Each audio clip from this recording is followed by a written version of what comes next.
আসসালামু আলাইকুম। আজকে একটা লেজার সেন্টারে আসলাম একটা CO2 লেজার মেশিন সার্ভিসিং করার জন্য। এই যে দুইটা মেশিন দেখতে পাচ্ছেন, এই যে CO2 লেজার মেশিনটা আমি খুলছি। এই যে টিউব সিস্টেম আর কি মেশিনটার সমস্যা হচ্ছে সব কিছু ওকে আছে, ডিসপ্লে সব কিছু ঠিক আছে, আউটপুট নাই। তো আমি সাইডের পার্টটা খুলতেছি মেশিনটার কি সমস্যা সেটা দেখার জন্য। এই যে সার্কিটটা দেখতে পাচ্ছেন, মূলত এই সার্কিটটাই সমস্যা, যার কারণে কোনো আউটপুট আর কি হচ্ছে না। তো আমি বেশি একটা ভালো ভিডিও করতে পারি না, সেই জন্য ভিডিওটা নড়াচড়া করতেছি বেশি। আর যখন কাজ করি তখন তো আর ভিডিও করতে পারি না। এই যে সার্কিটটা দেখতে পাচ্ছেন, তো সার্কিটটা লুজ কন্ট্যাক্ট ছিল।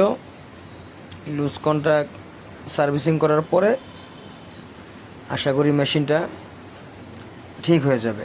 তো আমি লুজ কন্ট্যাক্ট সার্ভিসিং করতেছি। তো এখন আমি এবার চেক দিয়ে দেখতেছি, সার্ভিসিং করা হয়ে গেছে আমার অলরেডি। আমি একটা A4 কাগজে চেক করে দেখতেছি যে এটা প্রপারলি ঠিক হইল কি না।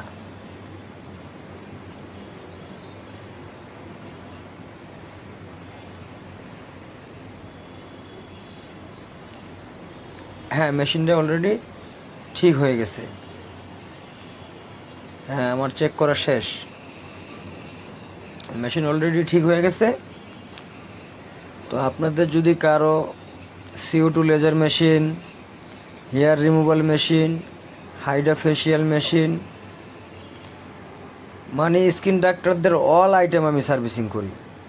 আপনাদের যদি কারো প্রয়োজন হয়, আমার এই YouTube channel one touch laser, এই ভিডিওর ভিতরেই আমার নাম্বার পাবেন আপনারা খুঁজে।